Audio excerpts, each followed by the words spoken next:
জনগণের সামনে পরিষ্কার কারা চাঁদাবাজি করছে আর কারা করছে না। যে শিবির মানে হলো রক কাটা, যে আওয়ামী লীগ শাহবাগকে প্রক্সি হিসেবে ব্যবহার করেছে আর শাপলা চত্বরকে জামাত ইসলাম প্রক্সি হিসেবে ব্যবহার করেছে। কোন দল চাঁদাবাজি করছে? ছাত্র দল নাকি বিএনপি নাকি জামাত নাকি শিবির নাকি এনসিপি? আসলে কারা চাঁদাবাজি করছে আর কারা করছে না, এটা আমরা যে টক শোতে বিতর্ক করছি, আমাদের চাইতে কিন্তু বড় বড় বুদ্ধিজীবী চায়ের দোকানে বসে থাকে, আমাদের চাইতে ভালো বিশ্লেষণ তারা করতে পারে এবং তারা চায়ের দোকানে বসে ডিসকাস করে ডিসিশন নিয়ে সিদ্ধান্ত নিচ্ছেন আসলে কোন এলাকায় কারা চাঁদাবাজি করছেন আর কারা করছেন না, এবং সেই অনুযায়ী তারা সিদ্ধান্ত সামনে দেবে। সুতরাং এখানে কোনো দলকে আমি ডাইরেক্ট নাম বলে বা কাউকে দোষারোপ করে আমি এই বিষয়ে কথা বলবো না। সুতরাং জনগণের সামনে পরিষ্কার কারা চাঁদাবাজি করছে আর কারা করছে না।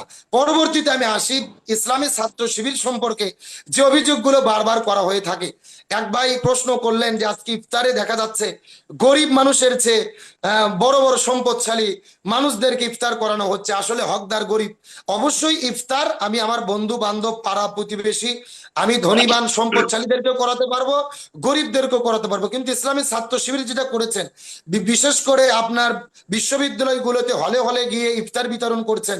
ওই হলেতে কিন্তু আমরা জানি বিশ্ববিদ্যালয়ে শুধু কোটিপতির ছেলে পেলেই পড়ে না, ওখানে দরিদ্র ছেলে মেয়েরাও পড়ে। সুতরাং তারা হল কেন্দ্রিক ইফতার বিতরণ করছেন, এখানে ধনীও আছে দরিদ্রও আছে, সকল শ্রেণী পেশার মানুষের সন্তান কিন্তু হলে থাকে, সবাইকে তারা ইফতার দিচ্ছেন। আর ইসলামী ছাত্র শিবির সম্পর্কে আমরা গত 16 বছরে যেই অপপ্রচার দেখেছি যে শিবির মানে হলো রক কাটা, আমরা তো পেপার পত্রিকা নিউজ খুললে আমরা দেখতাম অমুক জায়গায় শিবির রক কেটেছে, অমুক জায়গায় শিবির রক কেটেছে, কিন্তু তদন্ত করে আমরা কিন্তু সেটা বের করতে পারিনি। রাজশাহীতে যাওয়ার পরে তদন্ত করে জিজ্ঞেস করা হয়েছে যে রাজশাহীতে শিবির কি রক কাটে? রাজশাহীর লোক বলে না, শিবির তো রাজশাহীতে রক কাটে না, ঢাকায় কাটে। ঢাকার লোক বলে চট্টগ্রামে কাটে। আসলে প্রকৃত তদন্ত করে দেখা গেছে বাংলাদেশ ইসলামী ছাত্র শিবির, আমি চ্যালেঞ্জ করে বলতে পারি, রক কেটেছে এমন কোন প্রমাণ কেউ দিতে পারবে না, কেউ বলতেও পারবে না।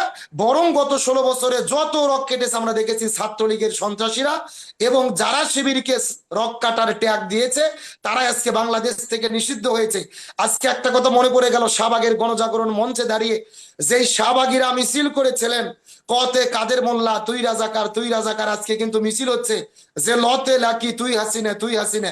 মাত্র 11 বছরের ব্যবধানে মিথ্যে অপবাদ দিয়ে যাদের নামে মিছিল করে ফাঁসির দড়িতে ঝোলানো হয়েছে, আজকে তাদের নামেই কিন্তু মিছিল শুরু হয়েছে। আমি মনে করি এগুলো আল্লাহর ফয়সালা। নিরপরাধ কাউকে যদি মিথ্যে অপবাদ দেওয়া হয়, সত্যের পক্ষের মানুষদেরকে নির্যাতিত মাজলুমের পক্ষে কিন্তু আল্লাহ দাঁড়িয়ে যায়। আজকে সেটা তার প্রমাণ। লাকি আক্তার রাস্তায় নেমে 2 মিনিটের মধ্যে পালিয়ে গেছে। সর্বশেষ একটি কথা বলবো, মশিউর ভাই যদি লাইনে থেকে থাকেন, আমি এনসিপি দলের কাছে প্রশ্ন করতে চাই, যারা বর্তমানে সরকারি আছেন তার মধ্যে একজনকে মাস্টার মাইন্ড বলে দাবি করা হয়, উপদেষ্টা মাহফুজ আলম, তার যে সমস্ত পোস্ট বা কমেন্ট বা তার যে বক্তব্য, তার সঙ্গে সমন্বয়কেরা বা এনসিপির নেতা কর্মীরা একমত কিনা? তিনি গতকালকে একটা পোস্ট দিয়েছেন যে আওয়ামী লীগ শাহবাগকে প্রক্সি হিসেবে ব্যবহার করেছে আর শাপলা চত্বরকে জামাত ইসলাম প্রক্সি হিসেবে ব্যবহার করেছে। এই বক্তব্য তিনি কোন দৃষ্টিকোণ থেকে দিলেন আমি এটা জানতে চাই। পরিষ্কার করে বলি, শাপলা চত্বর আমাদের আবেগের জায়গা, অনুভূতির জায়গা, ইমানের চেতনার জায়গা। জামাত ইসলামের ডাকে বাচ্চাদের উদ্দেশ্য হাসিলের জন্য শাপলা চত্বরে কেউ যায়নি। লক্ষ লক্ষ মানুষ শাপলা চত্বরে গিয়েছিলেন। শাহবাগের চত্বরে নষ্টা ভষ্টা দুশ্চরিত্রা ব্লগাররা যখন আমার রসুলের বিরুদ্ধে কথা বলেছিলেন, ইসলামের বিরুদ্ধে কথা বলেছিলেন, তখন বাংলাদেশের তৌহিদি জনতা দল মত সবকিছু ভুলে শাপলা চত্বরে একত্রিত হয়েছিলেন ইমান বাঁচানোর তাগিদে, রসুল এবং আল্লাহর সম্মান রক্ষার্থে।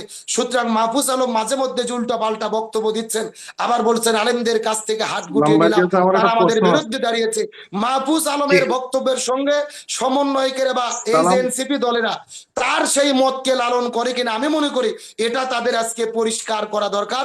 যদি মশিউর ভাই লাইনে থাকে আমি বিষয়টি তাকে পরিষ্কার করার জন্য আহ্বান করছি। ধন্যবাদ।